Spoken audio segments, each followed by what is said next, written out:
उत्तर भारत के इलाकों में शीतलहर और सर्दी लगातार बढ़ती जा रही है और दूसरी ओर पारा लगातार गिरता जा रहा है। अब इसको लेकर हरियाणा सरकार ने भी एक एडवाइजरी जारी कर दी है मौसम को लगातार बिगड़ता हुआ देखते हुए, और वेदर डिपार्टमेंट की ओर से भी हरियाणा सरकार को इनपुट्स दिए गए, जिसके बाद ये बताया गया है कि जो पारा है वो लगातार 4 से 5 डिग्री तक भी न्यूनतम पहुंच चुका है। इस वक्त हमारे साथ सुरेंद्र पॉल साहब मौजूद हैं, जो कि वेदर डायरेक्टर हैं, उनसे बातचीत करते हैं। सर, एडवाइजरी हरियाणा गवर्नमेंट ने जारी की है, क्या इनपुट्स आपकी तरफ से उन्हें दिए गए थे जिसको लेकर, और अभी फिलहाल क्या तापमान जो है वो हरियाणा में चल रहा है? देखिए, एक तो ये है कि कई दिनों से फॉग कंटिन्यूस है हरियाणा में, और जो तापमान है खासकर साउथ वेस्टर्न हरियाणा में, जैसे महेंद्रगढ़ और अपना हिसार, फतेहाबाद, इन इलाकों में, इन जिलों में जो है तापमान जो है सामान्य से काफ़ी कम है और 3 से 4 डिग्री सेल्सियस के बीच में चल रहे हैं। न्यूनतम तापमान अभी भी आप देख रहे होंगे कि हिसार में ये जो एरिया है अभी भी फॉगी कंडीशन बना हुआ है, थोड़ा हिसार और सिरसा, फतेहाबाद, इस पूरे एरिया में। और पंजाब जो है काफ़ी जो है आप देख रहे होंगे कि अभी भी फॉग में है। लेकिन हरियाणा का जो बाकी का एरियाज है, जैसे नॉर्थ ईस्टर्न पार्ट, चंडीगढ़ को भी हम उसमें शामिल कर रहे हैं, वो थोड़ा सा क्लाउड और फॉग फ्री है। तो इसी वजह से थोड़ा सा शीतलहर और ये सारे कंडीशंस बनी हुई हैं। और आने वाले दिनों में बात ये है कि अभी रेनफॉल के चांसेस नहीं है और वेदर ड्राई रहेगा। टेम्परेचर जो है न्यूनतम तापमान में कुछ और कमी आएगी, क्योंकि अभी फॉग उठा है तो रात को कूलिंग हो जाएगा। तो हरियाणा के ज़्यादातर एरियाज में टेम्परेचर कम होंगे।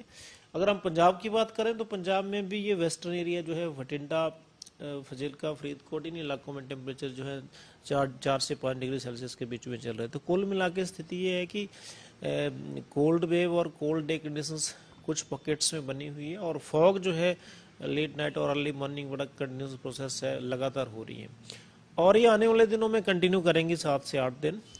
ये जरूर है कि बीच में दिन में धूप आएगी, लेकिन लेट नाइट और अर्ली मॉर्निंग रहेंगी। सर, कोई पोस्ट मानसून रेनफॉल एक्टिविटी की संभावना है आने वाले इन दिनों में? नहीं, अभी नहीं है। अभी तो फोरकास्ट तो ऐसा है कि 8 से 10 दिन कोई कुछ ऐसा पॉसिबिलिटी नहीं है बारिश की, ड्राई रहेंगी कंडीशंस। तो यही है कि जो है टेम्परेचर्स का रहेगा मेन, क्योंकि ड्राइनेस में टेम्परेचर कम होते हैं और ऐसे में फिर ज़्यादा टेम्परेचर कम होते हैं तो फिर फ्रॉस्टी वेदर भी हो जाता है कई बार, जो फसलों को नुकसान करता है। एक्सट्रीम एरियाज में फॉग बढ़ने की भी संभावना है? हाँ, बिल्कुल है। जैसे नॉर्थ वेस्टर्न बेल्ट है पंजाब का, तो आप कह लीजिए कि नॉर्थ पार्ट और साउथ वेस्टर्न पार्ट्स, यहाँ पे चांसेस बहुत हैं जहाँ टेम्परेचर ऑलरेडी कम है। हरियाणा में भी संभावित है, लेकिन हरियाणा में फॉग लिफ्ट कर जाएगा। ये कि मॉर्निंग और लेट नाइट और अर्ली मॉर्निंग रहेगा, लेकिन बाद में फिर दिन में लिफ्ट करेगा।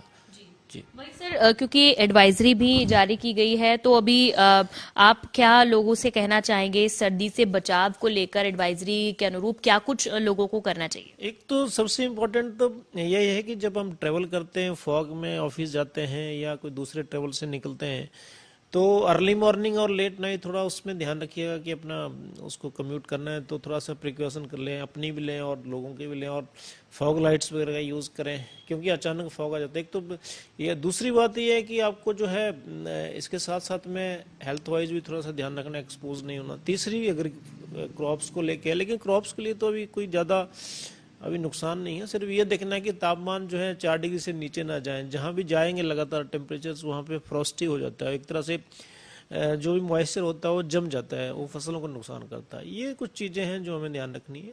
बाकी एज सच वेदर इस साल मॉडरेट है, कोई इतनी ठंड भी नहीं है अभी तक, लेकिन इन चीज़ों का ध्यान रखना है, खासकर विजिबिलिटी का। सर, जो आप लोग अपने घर में बहुत ज्यादा किसी अंगीठी या हीटर का भी इस्तेमाल करते हैं, तो उससे बहुत ज्यादा कार्बन मोनोऑक्साइड गैस भी बनती है, वो भी कहीं ना कहीं डेंजरस है, तो इसको लेकर भी आप कुछ कहना चाहिए? नहीं, वो ठीक है, क्योंकि ये सब चीज़ें हम गर्मियों में एसी का यूज़ करते हैं और अभी हीटर अप्लायंसेस का यूज़ करते हैं, लेकिन उनका भी ध्यान रखें कि वो अनअटेंडेड ना हो बहुत लंबे समय तक, ताकि कई बार वो भी ट्रेजिक हो जाती हैं। तो खासकर हमें एक तरह से वॉचफुल रहना है चीज़ों के प्रति। और ये ज़रूर है कि 15 और 20 जनवरी के बाद जो है, क्योंकि टेम्परेचर जो है बाई डिफ़ॉल्ट जो है कम होने बढ़ने शुरू हो जाते हैं, तो ठीक स्थिति आ जाएगी और धीरे धीरे फिर हम जो है इससे ठीक आ जाएंगे, फॉग से भी बाहर आ जाएंगे और बहुत ठंड से भी बाहर आ जाएंगे।